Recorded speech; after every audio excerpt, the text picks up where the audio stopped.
Allez, salut à tous les amis, c'est Culture Geek. Aujourd'hui, on se retrouve pour une toute nouvelle critique. Red Notice, les amis. Red Notice qui est un coup de cœur pour moi et je vous explique ça maintenant. Alors déjà, côté casting, on a trois merveilleux acteurs, donc Gal Gadot, Dwayne Johnson et Ryan Reynolds.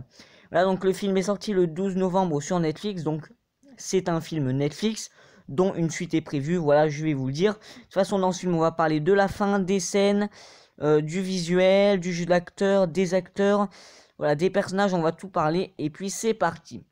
Alors déjà, on va commencer à... Enfin, déjà, si je devais mettre une note à ce film, ce serait un bon 17,5. Donc voilà, visuellement c'est magnifique, hein, voilà le jeu d'acteur, ce côté assez italien que j'ai beaucoup aimé. Voilà, le jeu d'acteur, les effets spéciaux, la musique, tout est bien. Franchement là, rien à dire. On va passer maintenant, si vous le voulez bien, aux scènes que j'ai bien aimées.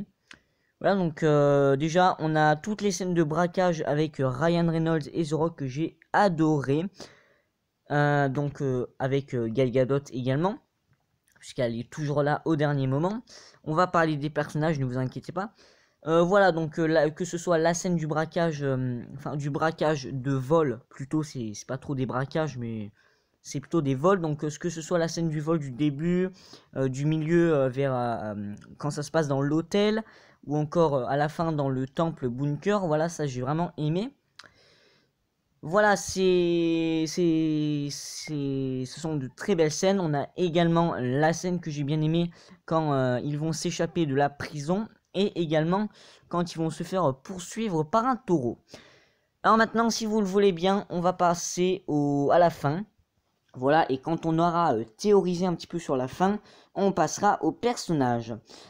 Alors déjà, la fin qui est juste beaucoup trop bien, puisque quand Ryan Reynolds, The Rock et Gal Gadot s'échappent dans l'eau, donc normalement, oui, c'est une critique avec spoiler, hein, normalement, vous avez vu. Enfin, toutes mes critiques sont avec spoil, hein, vous êtes prévenus.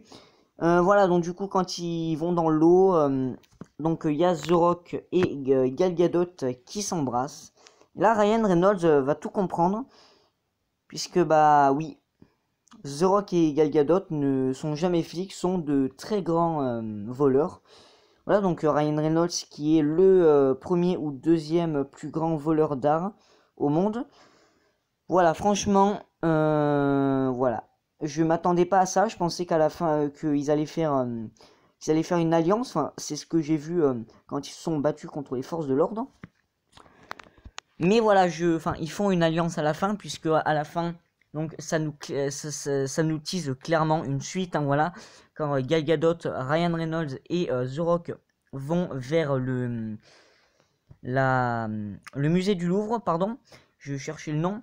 Voilà, donc on vont vers le musée du Louvre. Donc ça nous annonce qu'ils vont voler un objet, peut-être, je ne sais pas, la Joconde. Ou après il y a plein d'autres trucs, hein, voilà.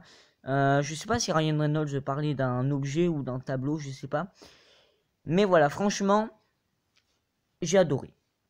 J'ai vraiment adoré ces scènes. La fin, du coup, qui est beaucoup trop bien. Puisque aussi à la fin, on a Ed Sheeran, donc c'est n'importe quoi. Enfin, cette apparition de Ed Sheeran qui est plutôt cool, mais qui est du grand n'importe quoi. Enfin voilà, cette fin qui est vraiment superbe. Ça nous tease, clairement un deuxième film. Enfin, je l'espère. Voilà, voilà. À Red Notice 2, ce serait juste trop bien. Maintenant, on va passer au personnage si vous le voulez bien. Alors, on va commencer avec The Rock. The Rock est un assez bon personnage. Donc, c'est vraiment le mec qui fait croire à tout le monde que c'est un flic et tout. Alors que pas du tout, en fait. C'est le petit copain de Gal Gadot. Voilà, c'est un assez bon personnage. Donc, sa force est montrée. Bon, c'est The Rock, donc c'est un petit peu normal. C'est un personnage assez intelligent. Enfin, voilà, moi, j'ai beaucoup aimé ce personnage. On va passer maintenant au personnage de Gal Gadot, qui est un très bon personnage. Donc Gal Gadot qui est extrêmement intelligente, manipuleuse, menteuse. Enfin voilà, c'est vraiment un très bon personnage que j'adore. Voilà, elle pratique des arts martiaux, waouh. Enfin voilà, Gal Gadot qui est un excellent personnage que j'ai beaucoup aimé. Et bien évidemment, mon personnage préféré, c'est Ryan Reynolds. Voilà. Vous savez pourquoi j'aimais Ryan Reynolds, c'est à cause de son humour, voilà. L'humour de Ryan Reynolds qui est présent dans ce film, et ça c'est plutôt cool. Voilà, son humour, alors c'est un personnage assez, enfin, assez intelligent, très intelligent même. Voilà, donc c'est un manipulateur, un mec intelligent, agile, rapide, souple. Enfin voilà, moi ce personnage j'ai vraiment aimé son humour. Voilà, ces 3 personnages sont vraiment un coup de cœur, tout comme ce film, qui j'espère aura une suite. Sinon, n'hésitez pas dans les commentaires à me dire ce que vous avez pensé du film. Et sinon, c'est la fin de la critique, n'hésitez pas à vous abonner, à liker la vidéo et à la partager à tous vos amis. Allez, ciao, c'était Cultorique.